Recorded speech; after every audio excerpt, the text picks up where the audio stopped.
로마서 1장 5장 로마서 5장 1절부터 11절에 있는 말씀 한 절씩 교독하고 마지막 11절은 합독하시겠습니다.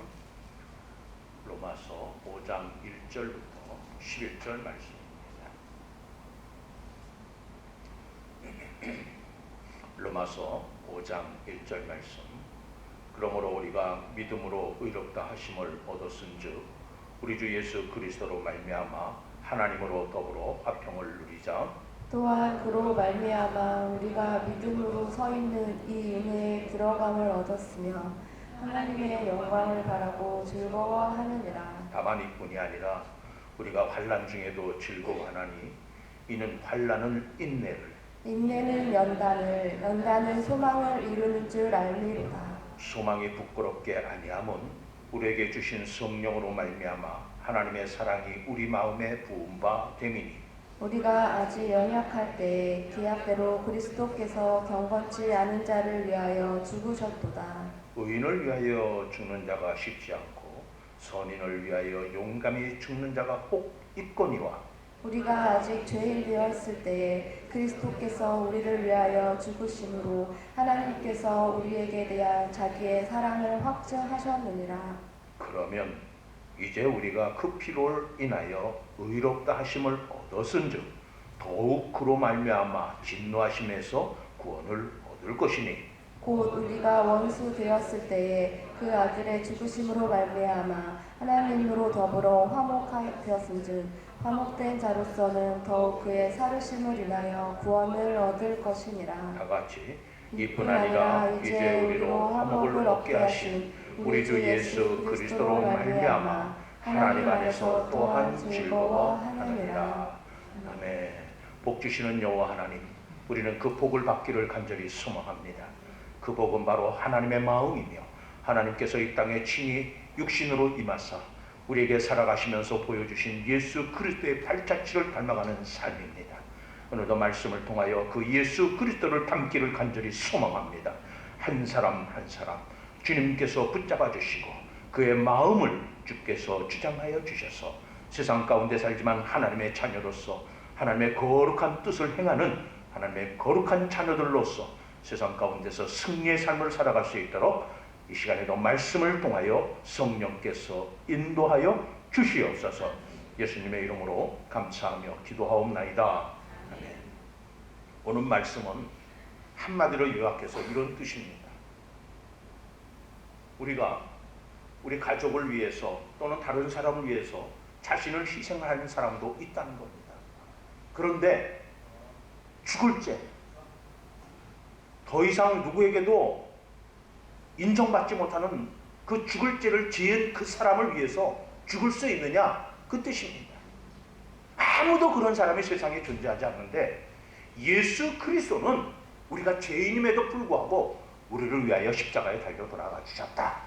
그러니 우리가 이 땅에 살면서 우리 그리스도인의 삶의 모습은 어떤 모습이냐? 저놈 죽일 놈이야, 뭐 할 놈이야, 손가락질하고 욕하고 따돌림당하고 그렇게 하는 것이 아니라 그를 품을 수 있는 그 십자가의 사랑을 우리가 가짐으로 인해서 이 모습은 하나님과 화평된 자만이, 화목한 자만이 가질 수 있는 큰 복이다. 이 복을 가진 사람만이 이 땅에 하나님의 나라를 세우는 하나님의 도구가 된다. 그래서 우리는 그러한 하나님의 나라를 이 땅에 세우는 도구가 되자. 바로 그 뜻이에요. 그 뜻이에요. 우리는 그렇게 안 살죠. 이런 손해보면은 갈갈이 뛰고 난리가 납니다.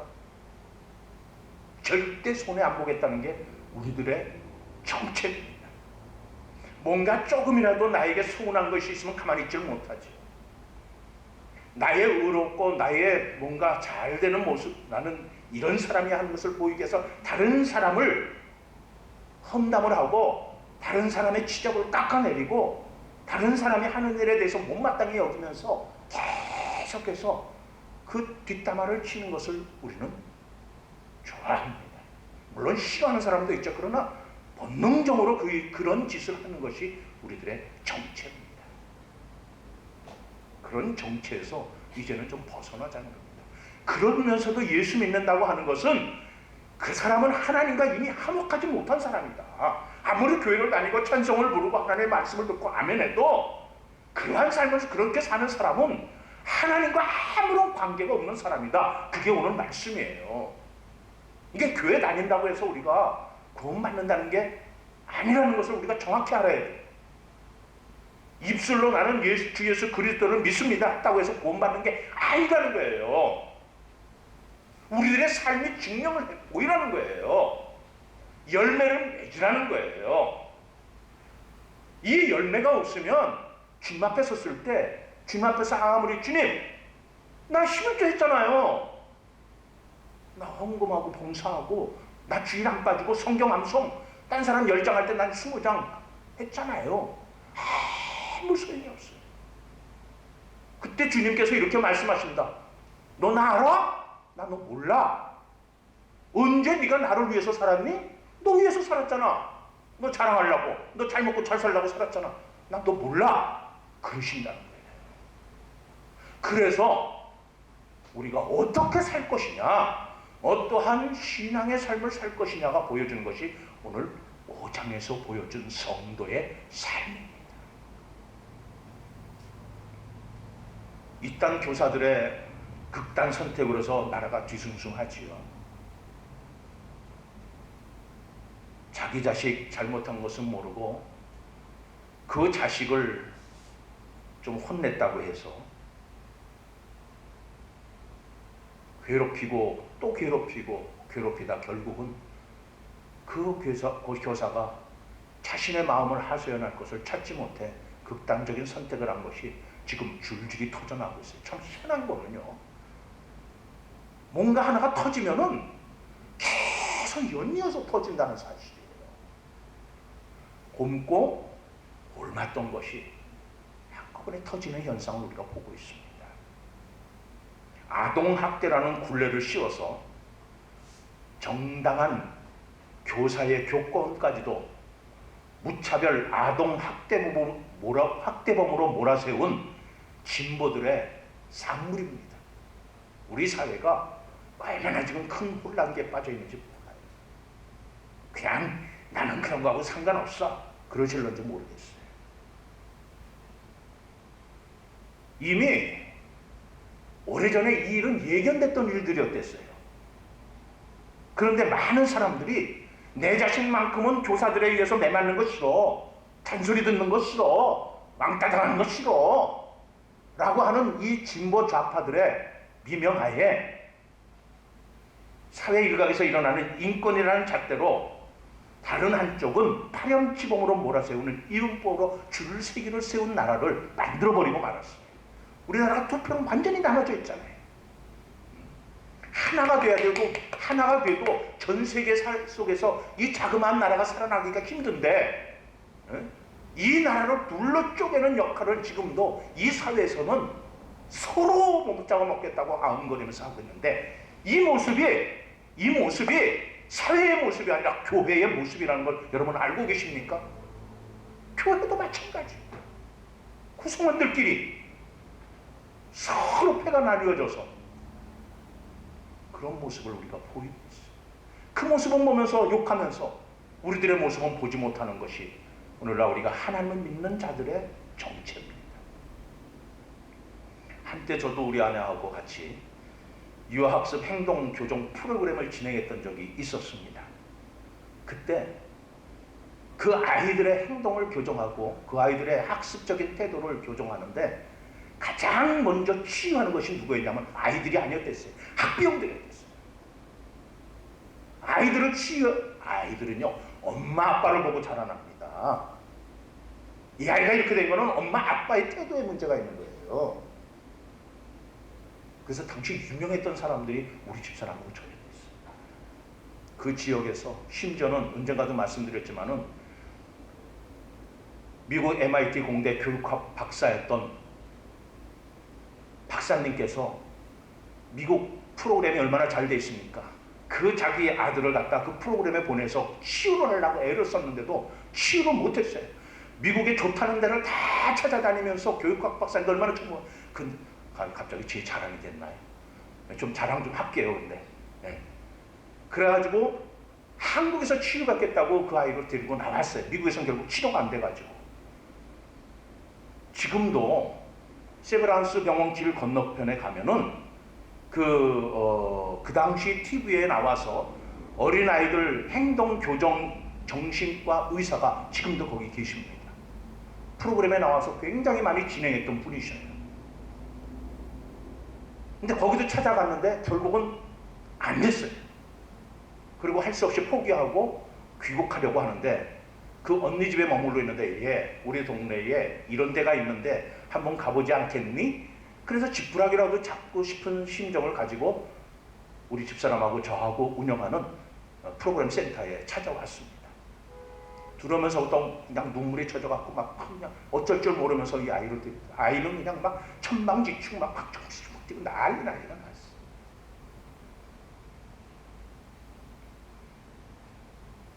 그 아이를 갖다가 교육장에 집어넣고 엄마하고 앉아서 얘기를 했습니다. 치료를 바로 들어갔습니다. 그건 말할 것도 없어요. 그거는 무슨 복잡하고 골치 아프고 그렇게 할 필요가 없어요. 바로 그 자리에서 진단을 내렸습니다. 지금부터 엄마 눈물 흘리는 거 멈추셔요. 이 아이가 이상했다고 생각하지 마시고 지금부터 이 아이는 정상적인 아이다. 그래서 잘못하면 잘못했다. 잘한 건 칭찬해줘라. 딱 그것만 처방했어요. 지금까지 그렇게 해왔대요. 엄마의 태도다. 엄마가 한쪽 마음에서는 내 아이는 이를 갖고 고칠 수 있을까 하는 마음 가지고 칭찬하면 뭐하냐. 내 아이는 정상적인 아이다라는 마음을 가지고 해라. 그렇게 한 달간 일주일에 한 번 만나서 치료 진행을 했어요. 한 달이 지난 뒤에 아이가 확 달라졌어요. 엄마가 놀라는 거예요. 세계 유수의 많은 데를 다녀도 치료하지 않던 애가 달라지기 시작했다는 거예요. 그 다음부터는 미국 MIT 공대에다가 휴직계를 내고 이 아이를 치료받을 때까지 자기가 휴직을 하겠다고 휴직계를 냈어요. 그래서 한국에 머물러 있으면서 치료를 받았습니다. 점점 아이가 정상으로 돌아가기 시작합니다. 아이를 치료한 게 아니에요. 엄마를 치료했어요. 지금 이딴 교사들의 극단 선택을 볼 때 아이한테 문제가 있는 게 아니라 그 학부형한테 문제가 있는 거예요. 학부형의 태도, 자세, 마음가짐, 그가 사회에서 하는 여러 가지의 그런 활동에 대해서 그런 역할 이런 것에서 아이가 보고 배운 대로 그대로 하는 거예요. 남을 무시하고 남을 해코지하고 남의 것은 자기 것인 양 함부로 하고 지금 그것을 자식을 갖다가 학교에 맡겨놨으면은 내 자식의 잘못된 것이 드러났을 때는 아 저거 내 죄구나 내가 저렇게 했었지 자기를 볼 수 있는 거울이 됐어야 되는데 자기 자식 요즘 참 재미난 것 중에 하나가 저희도 그 당시 있을 때 Save the Children이라고 하는 아동보호기관 세계적인 아동보호기관이 있습니다. 근데요 여기가 정말 무서운 것입니다. 아동보호라고 하는 미명하에 민간 사법 경찰권과 같은 권한을 갖고 있어요. 그래가지고 거기에서 나와서 조사하면서 이 사람은 아동학대했어 딱 쓰면 끝나는 거예요. 경찰도 더 이상 손 안 돼요. 그 아동학대범이 된 거예요. 요번에 죽었던 교사 그 대전에서 죽었다고 하는 교사도 4년 전에 이 Save the Children이라는 곳에서 아동학대 정서적 학대를 했다 말 같지도 않은 소리를 해요. 여러분들 여기 앉아있는 여러분들 같으면은 전부 다 자식 학대범으로 다 깜빵 가셔야 될 분들이에요. 우리 아이들의 욕 많겠죠? 자라나면서 이러면 망할 놈의 자식 같으니라. 아동 정서적 학대. 나 그렇게 갖고 커서 못 할래. 정서적 학대. 안 하신 분 있으면 손 들어보시죠. 그런 식으로 왜 거기는 실적이 있어야지 정부 지원을 받거든요. 실적이 있어야지. 그러니까 웬만하면은 다 아동학대범으로 몰아서 교단에서 많은 선생님들을 아동학대범으로 몰아 교육계를 떠나게 만들었어요.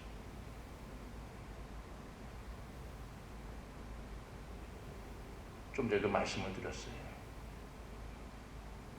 아이가 그렇게 되는데 누구의 책임이 있다? 누구의 책임이 있다? 부모의 책임이 있다.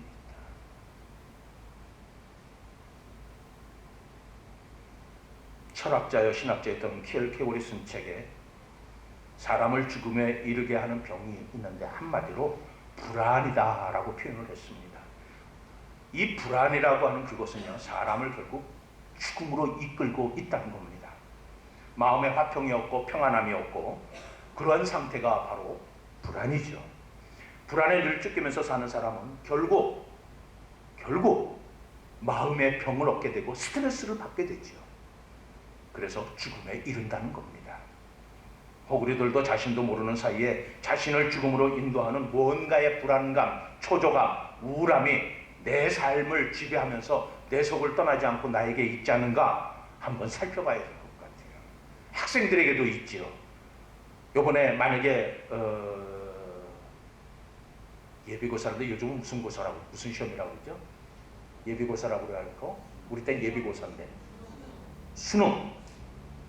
수능을 앞두고 우리 아이들의 마음이 어떻습니까? 편안하지 않죠? 불안해요. 내가 지금까지 공부한 것을 제대로 실력 발휘를 할 수 있을까? 뭐 할 수 있을까?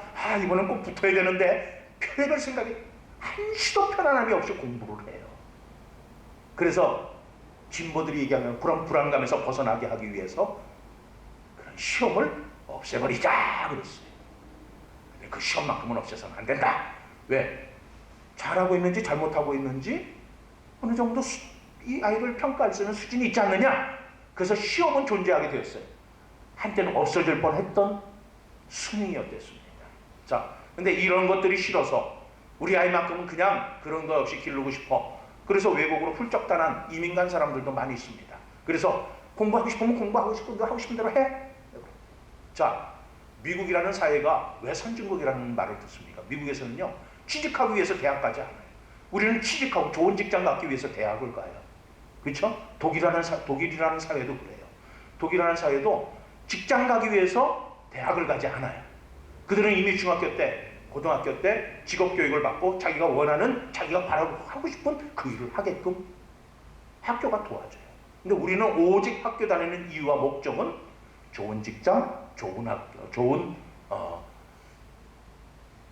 짝을 만나서 좋은 가정 만들고 아들 딸 잘 낳고 그래서 잘 먹고 잘 살고 그러다가 잘 죽자. 그쵸? 우리하고 선진국하고 생각 자체가 달라요. 거긴 그래서 고등학교만 나와도 이미 직장 생활을 하면서 전문적인 기술인으로, 우리는 고등학교 나와갖고는 머리만 커져가지고 일하는데 안 가려고 해요. 아마 우리 장 집사님 잘 느낄게. 그런 현장에 젊은이들은 안 와요. 왜? 그런 건 내가 하는 게 아니라 저 외국인들 못 사는 나라에 그런 사람들이 와서 일하는 거지. 우리 그런 거 아니야. 누구 말 맞다나 굶어 죽어도, 누구 말 맞다나 돈 한 푼 없어도 자존심만 세우고 그런 일은 나는 그런 일을 하면 큰일 나는 줄 아는 게 지금 우리나라 젊은이들의 모습이에요. 그런데 가서 알바 뛰다가 좀 있다가 그만두면은 그거 돈 국가에서 대주고 하는 이런 엉뚱한 짓을 국가가 지금 진보 좌파라는 데서 그렇게 만들어 놨어요. 오늘 좀 이따가 광고하겠지만 10월 7일 날 오후 6시에 우리 건너편에 가재울 아파트 관리사무소 앞에 중앙공원이 있습니다. 그 공원에서 우리 이 남가자동 주민을 위한 음악회가 열린다고 합니다. 세계적인 지휘자, 한때 KBS의 상임 지휘자로 역임했던 함시믹 지휘자가 나와서 하게 되는데, 이분은 목사님 아들이에요. 삼양교회 원로 목사님 아들이고, 그분이 건대 음대 교육과 나와가지고 예일대를 갔을 때부터 제가 그 삼양교회 그쪽하고 조금 연관이 있어서 잘 알고 있던 분입니다. 저보다 한 살 아래인데 어쨌든 그분이 와서 지휘를 합니다. 여러분들 혹시 연속극 재미나게 보신 것 중에 베토벤 바이러스 강마에라고 하는 연속극 기억나십니까? 그 모델이 그분이었댔어요. 괴짜입니다. 근데 예수 믿는 믿음으로 정직하게 바르게 가르치려고 애쓰는 사람이에요. 그분이 KBS 상임제 지휘자로 갈 때 물론 낙하산 타고 내려온 분이에요. 그런데 KBS 갔을 때 발칵 뒤집어 놓아서 한때 신문의 지상에 떠들었던 분 중에 한 분입니다. 위에서 다 조사를 했어요. 그랬더니 일주일에 7시간 이상은 외부 강사로 나가지 않는다는 조건으로 계약을 다 했는데 20시간, 30시간 돈 버는 데만 이 교영학단 단원들이 활칵 뒤집어진 거예요. 이거를 알고 나서 그 다음에는 그러면 안 되겠다. 어떻게 하면 좋을까? 그러면 한 사람 한 사람 이미 어느 정도 정상급에 있는 연주자들이지만은 우리가 개인 오디션을 해야 되겠다. 뒤집어졌어. 우리를 뭘로 보느냐? 우리가 곧 죽어도 S대, Y대, 음대 나온 사람들이다. 자신들의 기득권을 뺏길까봐 결국 8명 뺏기 지원을 안 하고 나머지 79명 중에서 나머지들은 71명은 거부를 합니다. 자신들의 기득권을 뺏기지 않으려고 연습은 안 하고 흉내만 내고 자신들은 나는 벌써 이만한 위치에 있는 연주자야. 그래서 나는 안 하고 싶어. 나를 무시하는 거야. 나를 이 자리에서 내쫓으려고 그래. 왜? 그 전까지만 해도 임시직이었었는데 정규직으로 전환했습니다. 연봉이 5,500만 원 이상입니다. 평생 경련이 보직된 자리입니다. 그리고 들은 노조에 가입을 합니다. 무슨 뜻이에요? 자기 자리 정년 때까지 안 뺏기겠다는 뜻이었어요. 근데 와서 보니까 너무 엉터리가 많았거든요. 이거 바르게 정직하게 살자 우리. 그랬더니 거부하고 앞에서 데모하고 물러나게 낙하산 인사 물러나라고 싸움이 일어났던 적이 2012년도인가요? 10년도인가요? 그때 아마 있었던 것 같아요. 자, 사이드로 빠졌는데 무슨 얘기입니까? 우리 많은 사람들이 예수 믿는 기득권을 가지고 하나님 믿으니까 우리가 다 구원받을 거라고 하는 착각 속에 살고 있다는 겁니다. 요즘 새벽기도 때 히브리서를 우리가 공부하고 있는데 히브리서에 나타난 그 히브리 기자가 선포한 내용이 뭐냐면 너희들 출애굽한 이스라엘 백성들을 봐라. 그들이 처음에 출애굽을 할 땐 하나님께서 우리를 구원해 주신다고 해서 다 구원받았다고 다 손받고 출애굽해서 애굽 땅을 다 피난해 나왔다. 그런데 정작 하나님이 약속한 축복의 나라 젖과 꿀이 흐르는 그 가나안 땅에 들어간 사람은 누구냐? 여호수아와 갈렙 단 두 사람 외에는 들어간다. 장정만 전쟁터에 나가서 싸울 수 있는 20세에서 60세까지의 장정만 65만 명 중에서 2명만 들어가고 나머지는 다 광야에서 죽었다고 그랬어요. 왜? 하나님 말씀대로 순종하지 않고 하나님 말씀대로 살지 않았기 때문이다. 여러분들 잘 들으셔야 돼요. 오늘 한국교회가 이렇게 엉망진창 세상의 비난거리가 된 이유에는 바로 거기에 문제가 있는 겁니다. 교회만 다니면 구원받았다는 착각, 예수만 고백하면은 구원받았다는 착각. 그래서 우리의 삶의 열매가 없습니다. 세상 사람하고 별 다른 삶을 살지 않아요. 똑같은 삶을 살아요. 똑같이 화내고 똑같이 사기치고 똑같이 거짓말하고 똑같이 남도 없지 않고 자기만 잘 배불러 먹으면 되는 거고 자기 외에는 다른 사람에 관심 없는 한국 교회가 결국은 이스라엘 백성들이 광야에서 다 죽어간 이유하고 똑같습니다. 여러분들 여기 이 자리에 왜 앉아 계십니까? 뭐 때문에 여기 나오셨습니까? 누구에게 예배합니까? 입술로는 하나님 앞에 예배한다고 해요. 근데 여러분의 마음은 어디에 가 있습니까? 우리의 마음은 아직도 내가 바라고 원하는 것에 가 있죠. 그 여러분들이 섬기는 주인은 하나님이 아니셔요. 우리는 그래서 주신 10계명 제1계명을 어긴 자들임에도 불구하고 뻔뻔하게 얼굴 들고 예배한다고 나와 있는 모습이에요. 버리지 못해요. 바뀌고 변하지 않아요. 왜?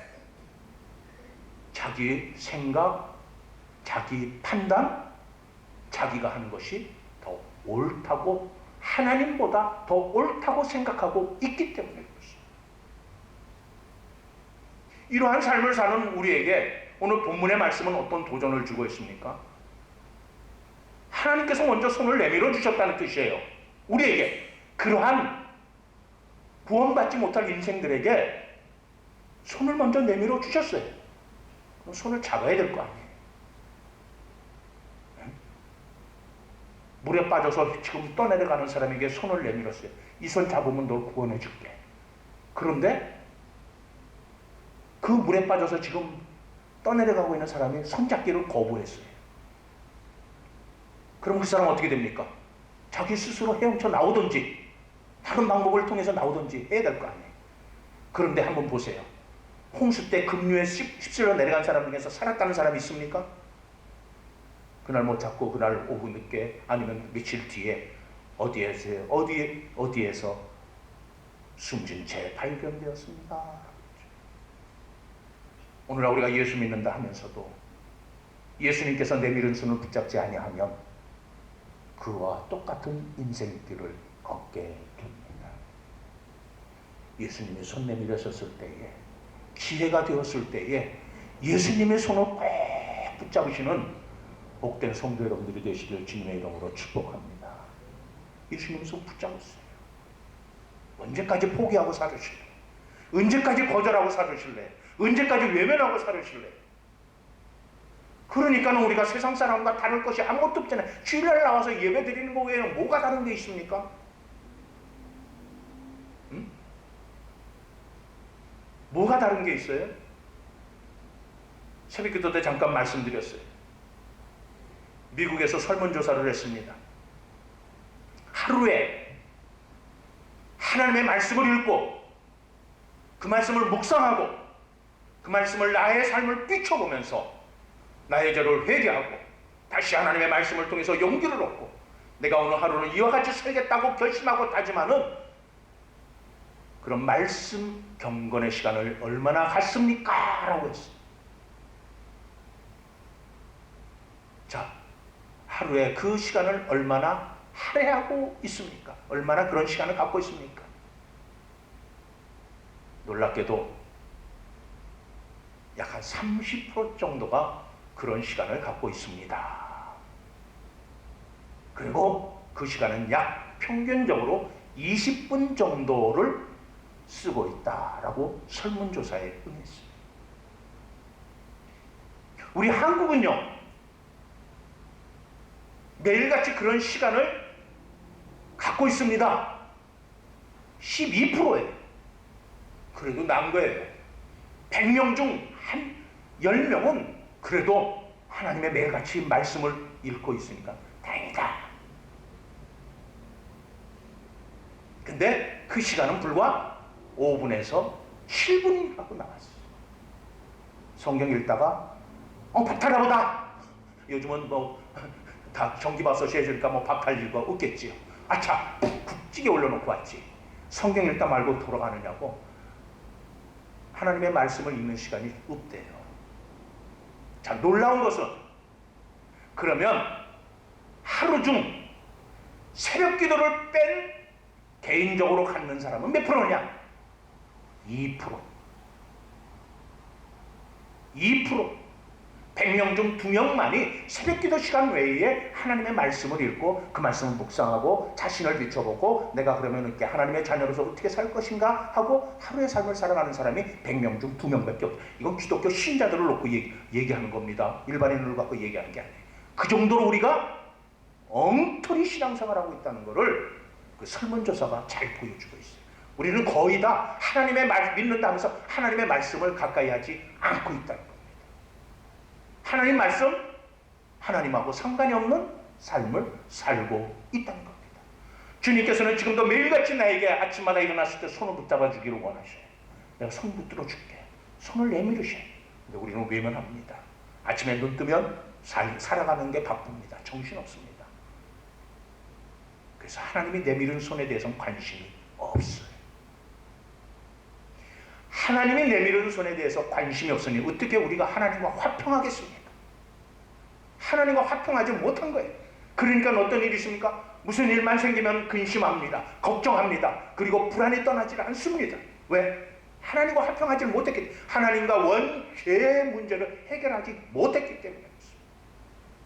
이 죄의 문제가 해결되면 그날이 진정으로 예수 믿는 사람 기쁨이 올 수밖에 없어요. 오늘도 죄 사함을 받은 그 영혼이기 때문에 세상이 아무리 나를 흔든다 할지라도 흔들리지 않죠. 그래? 너 정도는 예수 그리스도께서 이미 다 이겨 사망 권세까지 이기셨는데, 야, 네가 무슨 게임이나 되겠니? 걱정할 필요가 없다는 거예요. 그런데 왜 걱정합니까? 주님과 나는 상관이 없기 때문에. 주님께서 내밀은 손을 안 잡으니까, 내가 어떻게 해보려고 하니까, 내가 그 문제 해결하는데 내 머리를 움직여서 누구를 만날까, 누구를 도움을 요청할까, 내가 이 사람한테 가면 될까, 저 사람한테 갈 될까, 그것만 걱정을 하지 하나님 앞에 나와 엎드리지 않는다는 것. 그 사람은 자고 일어나면 온몸이 다 삭신이 쑤시죠. 뭐 하나 제대로 해결받는 일이 없지요. 그러다 뭐가 좀 잘 되다가 주님께서 나 예수 믿는다고 또 해결해 주신 것 같아. 해결되고 나면 그다음 뭐랍니까? 예수님의 자리는 쌓고 내가 잘해서 그런 거야. 이게 우리들의 정체예요. 그러면 우리를 죽음에 이르게 하는 것들이 뭐가 있느냐라고 하는 겁니다. 뭐가 우리를 이토록 불안하게 만드느냐 이런 겁니다. 사람을 죽음에 이르게 하는 이 불안, 초조, 우울함, 이 괴물은 어디서부터 올까? 성경은 그 근원이 죄라고 말씀하고 있습니다. 인간을 가장 무겁게 짓누르는 것이 죄라는 겁니다. 교회는 다니고 있지만 아직도 예수 그리스도의 구원의 은총을 깨닫지 못하고 단지 예배당만 왔다 갔다 하는 사람은 무거운 죄짐 아래서 눌려 살고 있는 그런 어리석다는 겁니다. 여기에 인간의 근본적인 죽음에 이르게 하는 불안이 떠나지 않게 되는 것입니다. 이것은 하나님과의 올바르지 못한 관계에서 오는 것으로, 하나님과의 올바른 관계를 회복하지 못하고서는 절대로 이 세상 어느 누구도 불안, 초조, 우울을 떨쳐버릴 수 없다라는 것이 성경 오늘 본문이 가르치는 말씀입니다. 그 다음에 일상적인 삶에서 저지르는 죄책에서 온다는 겁니다. 무슨 얘기입니까? 여러분들 오늘 주보에 보면은 성도의 삶에 대해서 자녀가 죄를 범했을 때라고 하는 글이 있습니다. 무슨 뜻입니까? 자녀들이 부모의 얼굴을 피해서 나쁜 짓을 하지요. 해요, 안 해요? 했지요. 우리들도 전적이 있지요. 그치요? 우리들도 부모님 눈을 속이고 나쁜 짓 한 적, 거짓말한 적 많이 있지요. 우리 자녀들도 그렇게 하지요. 그래요, 안 그래요? 안 그런 것처럼 난 그런 적 없어. 다 그렇게 했죠? 예. 자, 그런 나쁜 짓을 하고 나면 마음이 어떠세요? 부모님이 알까봐 두려워요. 무서워요. 바로 그겁니다. 죄를 짓고 나서는 부모님이 알까봐 두려워합니다. 불안해합니다.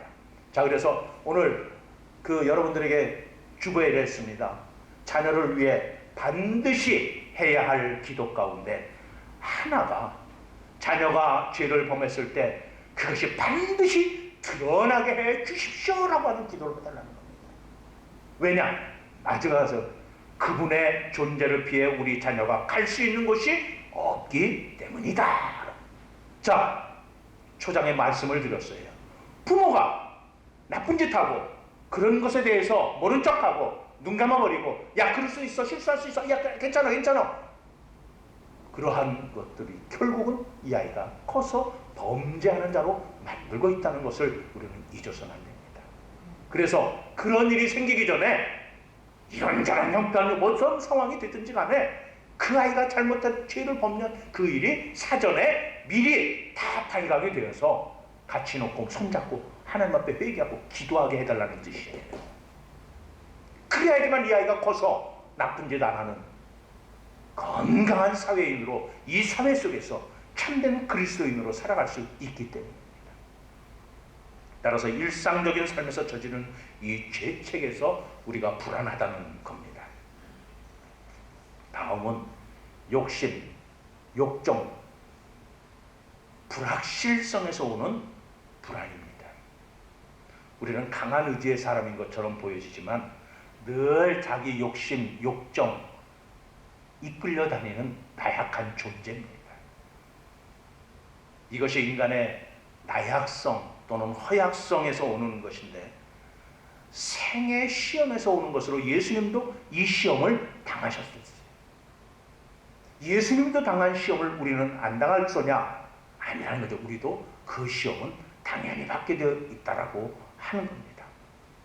옳고 그름 사이에서, 진짜와 가짜 사이에서, 밝음과 어둠 사이에서 어떤 것을 선택을 할 것인가는 늘 우리가 살면서 우리의 삶의 현실에서 만나는 상황들입니다. 옳고 정당하고 진실을 선택하면 손해를 봅니다. 약간 속이고 거짓말도 좀 버무리고 좀 모른 척하면 되게 유익이 됩니다. 어떤 거 선택하실래요? 어떤 거 선택하실래요? 오늘날 예수 믿는 사람들이 자기에게 유리한 쪽을 선택하는 것이 많아졌습니다. 결과적으로 교회는 골막 터지기 시작했지. 많은 성도들이 그 모습을 보면서 야 목사도 저렇게 하는데 뭐 장로쯤이야 뭐 아이고 나는 평신도인데 뭐 괜찮겠지 뭐. 교회가 골막 썩기 시작했어. 하나님이 주신 마음을 우리는 그걸 따를 수가 없다는 겁니다. 왜? 내게 유익이 되질 않았어. 내게 도움이 안 되는 일이라서. 그거 하면은 손해나는 일이기 때문에. 사도 바울도 비슷한 그런 경험을 수레하고 있는 것이 오호라 나는 공고한 사람이로다. 누가 이 사망의 몸에서 나를 구원하랴. 내가 원하는 것은 하지 못하고 내가 원치 않는 것을 하게 되는구나 하고 한탄을 했습니다. 그가 바라고 원하는 것은 주의 복음이 전해지는 것인데 그 일을 하다 보니까 너무 힘든 겁니다. 여러분 로마에서 기독교가 국교로 인정받기 위한 그 과정 거의 한 300년 동안 일어난 사건이 어떤 사건들인 줄 압니까? 처음에는 그렇게 탄압을 많이 받지 않았댔어요.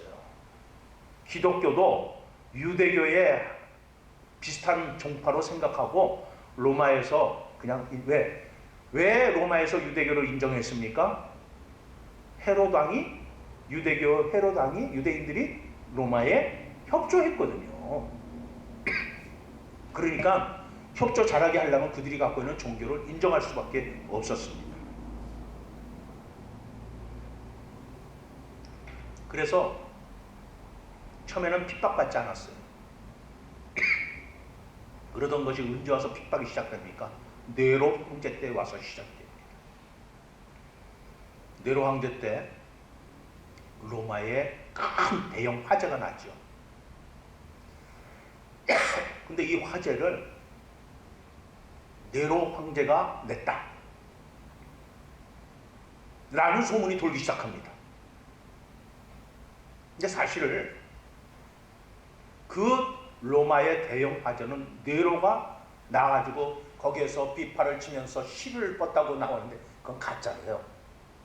실제 네로는 휴양지가 있었어요. 로마에서 멀리 떨어진 휴양지에 있었어요. 그런데 누가 냈는지 몰라요. 그래서 이거는 네로가 내지 않았다고 하고 왕권을 가지고 선포하고 해도 로마 시민들이 믿지 않습니다. 그러니까 할 수 없이 이거를 누군가에게 책임을 뒤집어 씌울 그럴 대상이 필요했죠. 그것이 바로 기독교입니다. 그래서 기독교 핍박이 시작됩니다. 여러분 기독교 핍박이 시작되면서 나타난 현상이 뭔지 압니까? 이들을 예수를 믿지 않는다고 실토를 받아내는 거예요. 나 예수 믿지 않아요. 안 믿겠습니다. 그런데 이들을 잡아다가 고문하다가 죽는 것은 다반사로 일어났음에도 불구하고 이들이 나는 예수 안 믿겠습니다 라고 실토하는 사람이 나타나질 않는 거예요. 네로 황제가 이 뿔이 생기기 시작할까요? 안 날까요? 뿔따기가 나기 시작한 겁니다. 더 가혹하게 해라. 여러분들 그 이후에 나타났던 이 기독교인들의 순교의 장면에 별의별 장면, 여러분들 콜로세움 그 경기장에서 뭐 사자밥이 되고 하는 건 그거는 초보적인 거에 불과해요. 로마의 귀족들이 기독교인이라고 자백한 그 사람들, 나는 예수를 버릴 수 없다고 하는 사람들, 그 사람들을 자기들의 파티하는 그 장소에다가 십자가를 따세우고 십자가에 다 못을 박아버렸어요. 그거로 끝난 줄 아십니까? 그의 몸에다가 헝겊을 두르고 기름을 적셔가지고 그 축제의 장을 밝히는 횃불로 사용했어요. 살아있는 사람을 십자가에 못 박고 헝겊대기에 기름 부어서 이 온몸이 타서 환하게 비추는 횃불로 사용했어요. 그렇게 기독교인들이 죽어가면서 절대로 예수를 부인하지 않았어요. 그런 믿음의 선배들의 덕에 오늘날 우리가 예수 믿는 사람 됐는데, 우리는 이렇게 편안하게 이렇게 행복하게 예수 믿으면서도 그 예수를 향한 믿음이, 우리는 그들의 어느 정도라고 표현을 해야 옳을까요?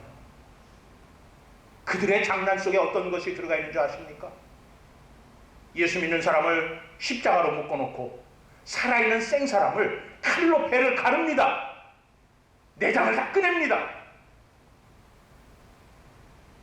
한 칼 갖고 손목을 잘라보기도 합니다. 코를 잘라보기도 합니다. 그러면서도 끝까지 예수를 모른다고 부인하지 않았어요. 그런 분들 덕분에 오늘날 우리가 예수 믿는 사람이 된 겁니다. 그렇게 수많은 우리 믿음의 선배들이 세상에서 기상천외한 방법으로 죽어가면서도 예수를 모른다고 부인하지 않았어요. 예수님 때문에 나는 행복합니다라고 하는 고백을 할 정도였어요. 너무나 많은 기독교인들의 시체가 나오니까 이걸 묻을 수가 없어요. 매장하면은 역적으로 몰리는 시절이었어요. 그래서 그들을 갖다가 그냥 길거리에다가 산에다 버려서 짐승들의 먹이로 숱한 기독교인들이 죽어갔어요. 오늘 이 자리에 우리에게 그러한 탄압이 온다면 나는 그까지 예수 믿겠다고 고백할 수 있는 분이 우리 중에 몇이나 될까요? 나는 할 수 있어. 아니요. 아니, 내 마음은, 속마음은 예수님 믿습니다. 근데 주님, 살고 싶어요. 살아서 또 다음 세대로 이어가야 되지 않겠습니까? 하나님 용서하세요. 거짓말할게. 아마 우리는 그렇게 할 것 같아요.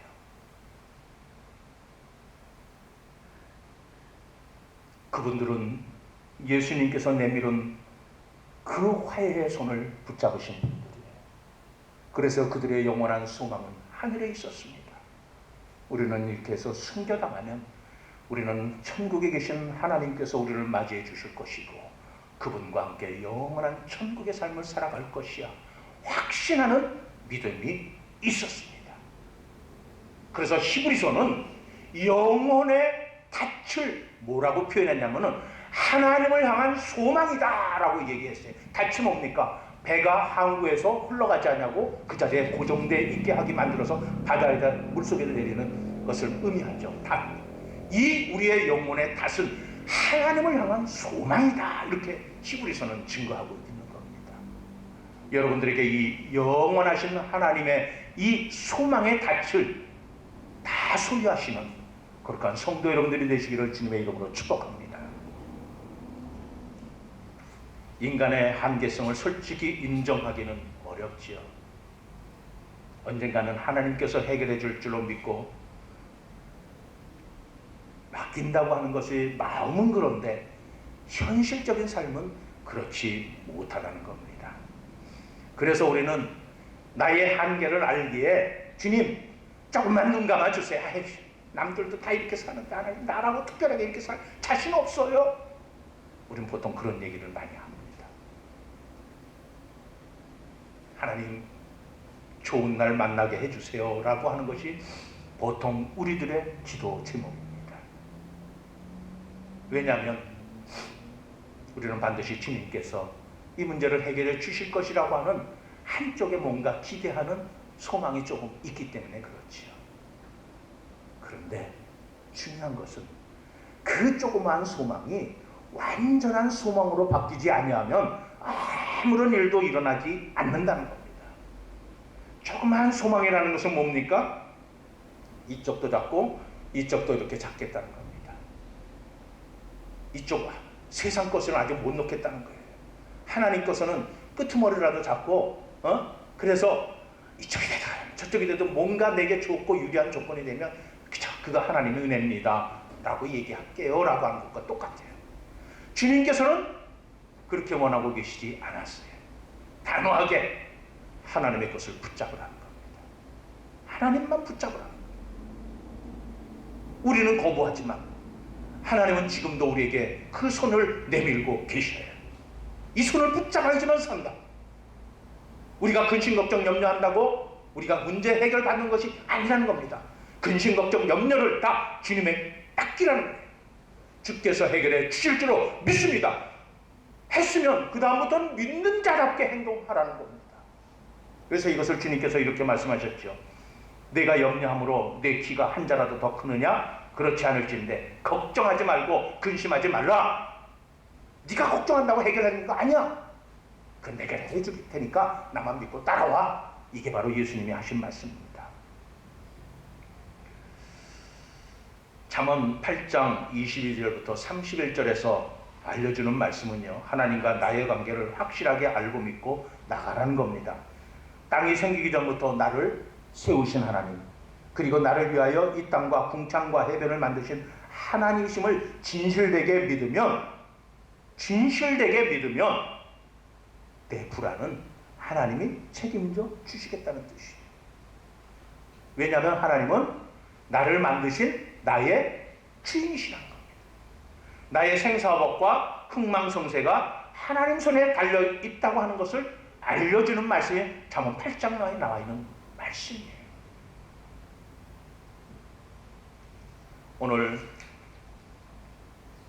본문이 확인해 주듯이 우리 스스로 하나님과의 관계를 설정하지 못하고 자신이 현명하고 자신이 똑똑한 것처럼 여기고 하나님에 대해서는 패역했지만 그럼에도 불구하고 독생자 예수 그리스도를 보내셔서 우리와 하나님과의 관계를 새롭게 해주셨다는 사실, 이제 우리는 아무리 큰 죄인이라 할지라도 예수님 안에서 하나님과 화목하게 되는 놀라운 은혜를 받았는데 그것은 바로 주님이 내밀은 그 손을 붙잡은 자에게 주신 축복이라는 겁니다. 따라서 하나님과 근본적인 관계 개선을 못한 사람이라면 복잡한 현실 속에서 항상 불안한 삶 속에서 살 수밖에 없습니다. 그러니 그 삶이 평강해질 수가 없지요. 아직도 우리 가운데 중생의 체험도 없고 체면 때문에 교회에 나오시는 분이 있다면 그분은 하나님이 좋아서 나오는 것이 아니라 심판받아 지옥 갈까봐 두려워 교회에 나온다면 그런 분은 절대 하나님이 주시는 참된 평강과 평안, 화평함이 없다는 것을 오늘 본문은 우리에게 증거해주고 계십니다. 어거스틴은 이렇게 말했습니다. 내가 하나님 안에서 참심을 얻기까지는 끝내 불안합니다.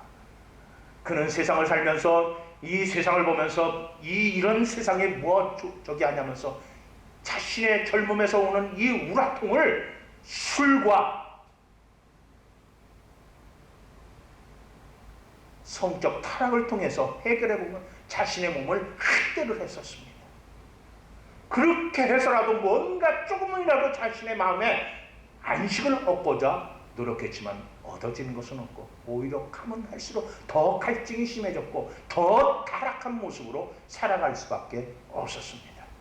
그러나도 어머니 모니카의 기도가 결국은 어거스틴을 살리는 하나님의 거룩한 빛으로 그에게 조명되어졌다는 사실입니다.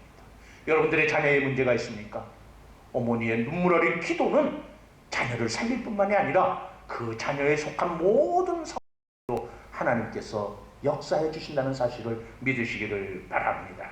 하나님 안에 여러분들의 영혼의 닻을 내리시기를 다시 한번 권면합니다.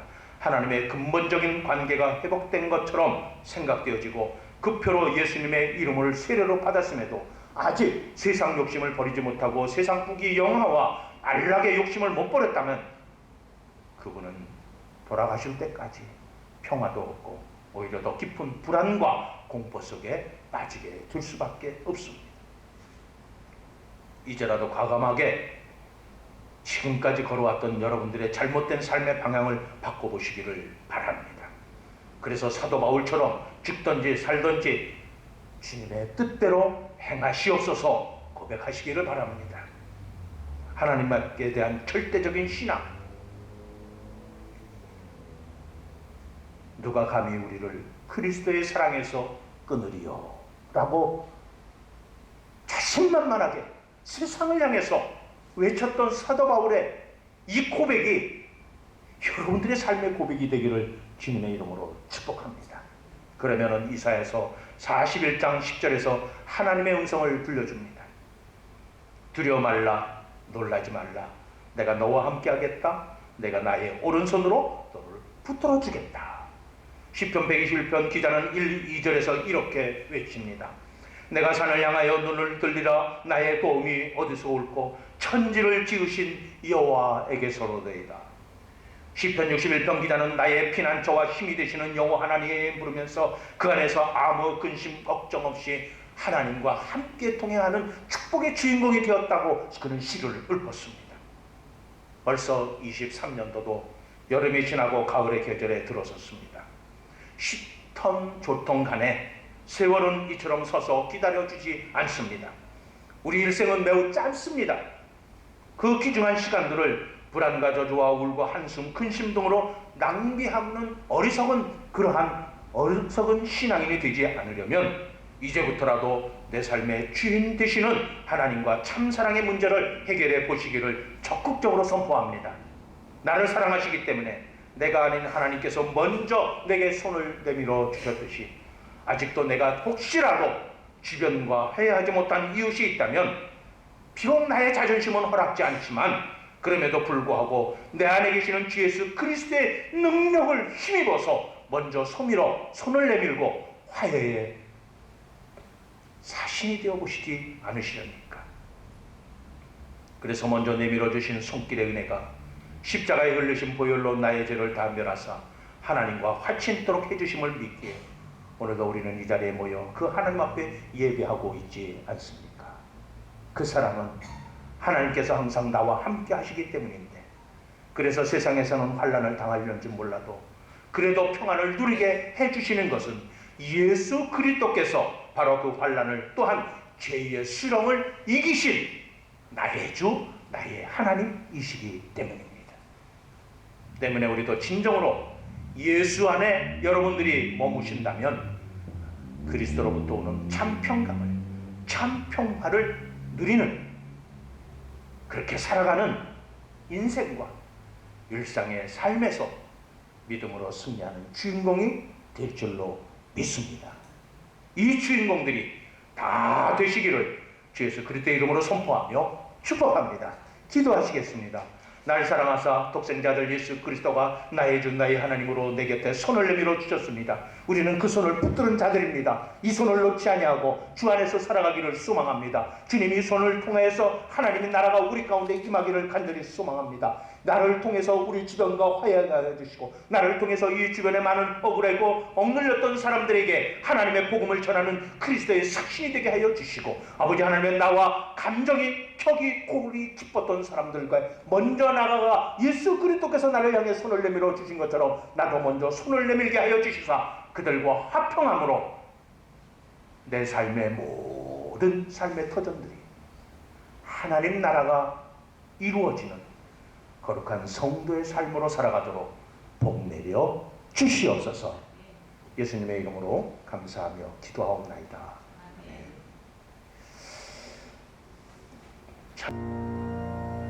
지금은 우리 주 예수 그리스도와 진하신 아버지 하나님의 사랑하심과 성령님의 교통하심이 죄인된 우리를 향하여 먼저 손을 내밀어 주신 주님의 그 놀라우신 사랑 앞에, 그 은혜 앞에 이제는 우리가 세상을 향해 손을 내미는 자가 되고 우리 주변의 많은 사람들을 구원의 길로 인도할 수 있는 하나님의 자녀로 승리의 삶을 살기를 소망하는 성도들과 연흥교회에 저들의 가정과 직장과 사업과 주의 이름으로 행하고자 하는 모든 계획 위에 지금부터 영원토록 함께 있을지어다.